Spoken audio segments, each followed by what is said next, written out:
If I were Phil Spencer and you were watching me, you would see up in this corner somewhere up here a device that hadn't been announced. Why do we hang on this stuff so much? It's all we Little have to white live for. box with an Xbox logo on it, and the whole world's freaking out. Because it wasn't Also, why is this supposed to thing be not there. like just a little stick? I don't know, but Microsoft, I remember when they announced that they were building a streaming box a while ago. Mm-hmm. And Yeah. I remember it was their PR firm or somebody reached out and said, like, look, don't call this thing a stick because it may not be a stick when it launches. And that looks just like a little Apple TV like box. Yeah. Now, I'm not against it. Somebody commented to the tune of, I don't understand why they don't support Android TV or something. I'm like, yeah, you do that too, Mm-hmm. right? I mean, you gotta hit all the bases here. But, see, I'm still wondering about that missing piece, right? Which is the controller lag latency issue I keep talking Yep. about, right? And I wonder, you're the only one on earth who would remember this. Microsoft created a chipset or something that was going to go inside PCs for connecting an Xbox controller in a much more low latency way. And I don't know that anyone ever shipped one of these. Maybe one PC Microsoft did. Microsoft shipped. Microsoft did. Yeah. Because the Surface Okay. Studio 2 has it, and I think a Surface Book might have it. But that's it. And then they stopped doing it? Yep. Okay. So I feel very strongly that we need something in this. I'm going to baseball metaphors today for some reason. Ballpark, Mhm. right? Like this is what's going to put the service over the top. Oh, speaking of which, it's 9:00, so I can post the story about gaming Chromebooks, by the way, which is semi-related. Ironic, one might say, in the wake of Stadia being canceled. I was about to say, can I use this thing with that gaming? Maybe. Actually, yeah, I'm probably right because that thing will still work as a Bluetooth controller, I would imagine. Maybe. Google has to Right. unlock the Bluetooth component of it. Okay. I mean, I bet they will, right? Why wouldn't they? But, Yeah, I mean, why wouldn't Google do the why right would thing? Just Anyhow. But the point of this is, Wi-Fi 6, 60, 120 hertz screens, whatever. But Xbox is part of it. Luna is part of it, US only. And GeForce Now is part of it. So this is something that, if we think about like a machine that could cloud game, so to speak, look, there's no reason, right? No reason it couldn't. or anything with a browser. I mean, really, it's That's true. True. They're doing the whole, installable app thing. Yeah, no, it's a weapon. Anyhow, Xbox device thingamajig, I think is the official name. They did get a patent or a trademark on that. So. Yeah. I looked. The patent office has that, or the trademark office. Yeah, I mean, there's nothing wrong with doing this. But again, I just, it's weird to me how exciting this is to people. Like this has generated a lot of commentary, and it's like I think it's more so white that plastic box. Right, like the hardware itself isn't the exciting. It's more so that Microsoft had never shown this thing, and then Phil Spencer just accidentally. Guarantee he didn't even realize it, and he's just like, just like he was showing off some like he has Fallout kind of a thing. rich history of doing this, doesn't he? Yeah, he does. He did it with the Series S in the background. Yeah, that's right. Right, and I think at that time we only thought there was one coming, and that was the surprise. There was a second one or something. Maybe. I don't.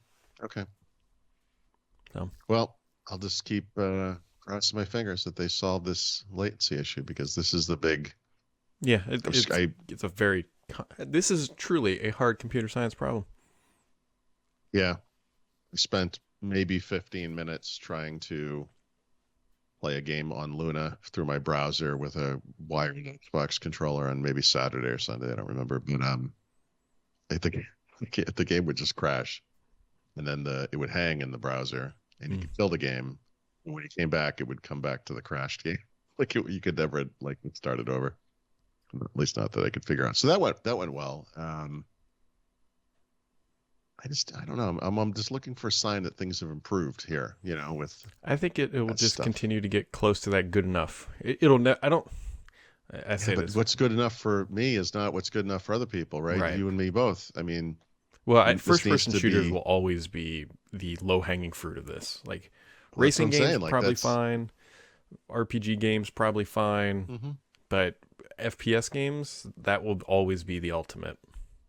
Yeah, like I tried to play the latest version of Doom on Yeah, I like them. Stadia, and it was just a little too ice skatey, not quite. And there was a sequence where you kind of go down into a subway station or something, and I just there was too much happening. Like I couldn't get through it.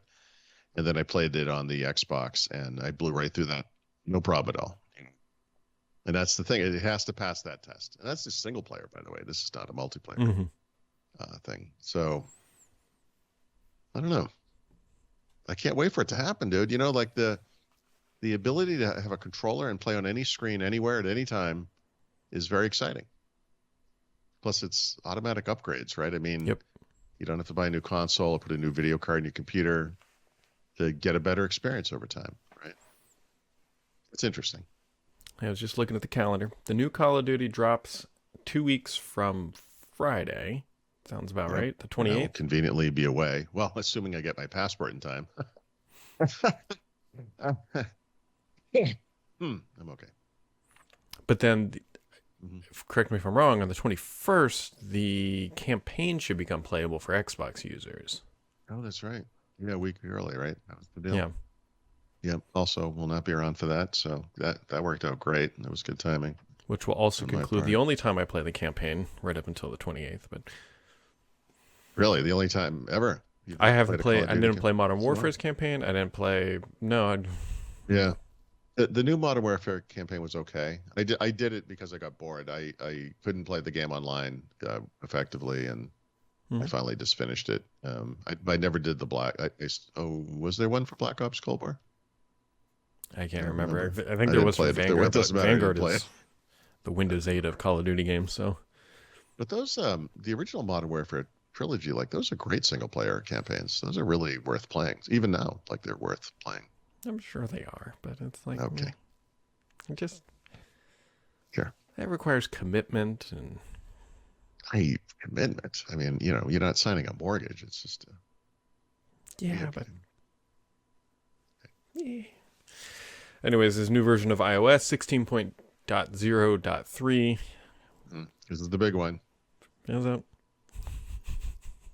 I went to install this on my iPhone and discovered I'm on the iPhone iOS 16.1 beta track for some reason. I guess from installing the beta over the summer, I thought do I have to do something to get out of this now? Like Yeah, I'm you always got to in a beta. remove a profile. That's how they do it. God damn Which let me tell you, it. Hmm. good luck finding it without Googling where you think that would be. No, I actually, so to be fair, well, it would have been September probably. I did Google this. What do I have to do to get off the iOS 16 beta? And found a website that said you don't have to do anything. Well, that's not true. And I thought, right. And in the back of my brain, I was like, I distinctly remember profiles being involved, and that you just went to the stable profile, rebooted. You might have to download the latest stable, or whatever, Mm-hmm. and then there you are. But I was like, okay. And then I guess I'm on 16.1, so sometime between now and 16.1, I'm going to have to figure it out again, or not correctly, I guess. Anyhow, 16.03 is what? What's the point of this thing that I can't get?